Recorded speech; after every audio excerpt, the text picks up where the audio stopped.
ya banki bijugwa turayirindiriye n'igishika turayirindiriye kaze rero rwaruka banki yayirindiriye karibu.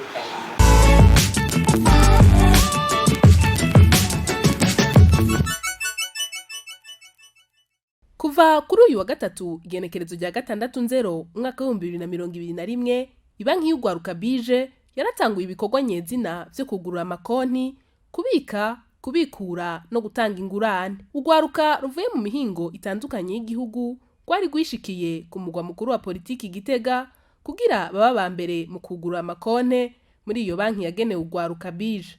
Umushikiranganje Ezekiel Nibigira ajejwe yinjira ry'u Burundi mu muryango wa Afrika y'ubuseruko urwaruka inkino n'imico kama yamenyesheje ko ibanki bije ari banki y'ubudandaji nk'izindi zose ariko izoshigikira imigambi y'urwaruka mu kubaronsa ingurane.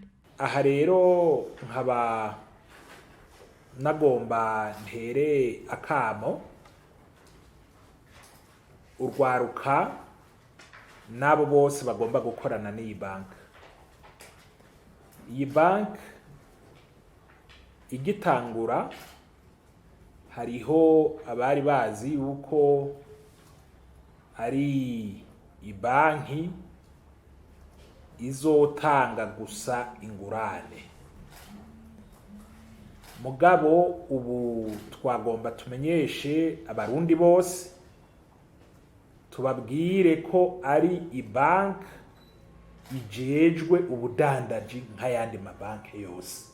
Byumvikana yuko guhera uyu munsi abantu barashobora kuza kugurura amakonti yabo. Urwaruka rwari rumaze iminsi rubaza ingene bizogenda canke igihe ico gikorwa kizotangurira. Ubu rero ntibaze basubire kutubaza. Ibanki guhera uyu munsi irashobora gutangura kwakira amadosiye yabo ikayiga, hanyuma abakwije ivyangombwa bagashobora kuronka za ngurane zimwe ibanki ubwa mbere na mbere yitwa ko yari yarashiriweho. Mugabo kandi bumve yuko baca bugurura n'amakonte.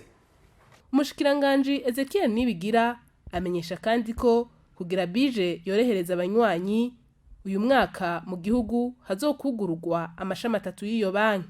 Iyi banki murabona itanguriye hano Igitega. Mugabo muri uyu mwaka mu nteguro y'iyi banki biteguwe yuko no mu bindi bisagara niburi ibisagara 3 tutibagiye Bujumbura hamwe na Ngozi, iyi banki izoba yamaze kuhashika kugira ngo dushobore korohereza abanywanyi. Sixten Yuhire arongoye bije atumirira abantu bose kuguruza amakonti mu banki y'urwaruka, akongera akamenyesha uturusho bije isumbije ayandi mabanki. Uturusho baronka muri iyi banki ubwa mbere na mbere nkuko twabivuze na kuba mushanganje bivuze, ibanki ni banki ije kugira ngo yakire amafaranga nivyo y'urwaruka kandi yongera itanga ingurane kugwaruka rudafise kandi n'ingwate zisabwa ahanini n'izindi banki. Akona akarusho ka mbere iyi banki isumbye izindi banki. Ikindi naco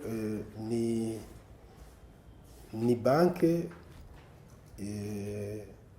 nguko tubanze kuyivuga nabo dukorana babanze kuyivuga, ni banki ishaka kwegera gose abenegihugu kugira ngo ibafashe mu bikorwa byabo by'iterambere kugira ngo igihugu cacu gishobore kuzamuka. Tugerageza dukorane n'abandi dujeje gukorana kugira ngo turayuko n'ivyerekeye bita mu Gifaransa taux d'intérêt, inyungu dusaba kugira ngo ibe iri ntoyi ugereranije nuko ahandi zitangwa.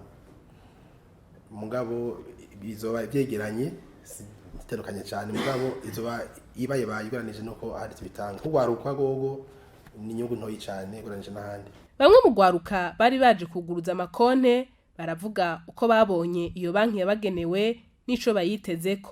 Byukuri ndanezerewe cyane ubwanje ukuntu iyi banki sanze yitunganije. Icambere cyanyoheye ni akeya. Ukuvuga batwakiriye neza ugishika gusa baba babonye ikikuzanye ko utumbereye banki nyene batwakiriye baratworienta aho dushikira byabaye ibintu byiza cyane ntarimenyereye kubona ahandi twahora tuca. Icyo tuyiteze ko iyi banki y'ugwaruka nuko nka twebwe dusanzwe turongoye amakoperative tuzotegura imigambi yanditse neza hama tukayizana hano hama bakayirasuzuma ko yanditse neza hama bakadufasha bakaduha amakredi hama tugashobora kwiteza imbere kuko muri iki gihugu cyacu Burundi icari kibuze hari habuze abantu batanga imitahe kugwaruka ubundi ugwaruka barakora kandi baritaho ibikorwa ariko ugasanga babura ikintu kibafasha mu kujenera ibikorwa byabo. Rero twebwe nk'ugwaruka nizera yuko tugiye kuronka amahera yo gutanguza imigambi yacu twari twiko turategura. Mwomenya ko umushikiranganje Ezekiel Nibigira nawe nyene yagiye yuguruje ikonte mu banki y'ugwaruka BIJ.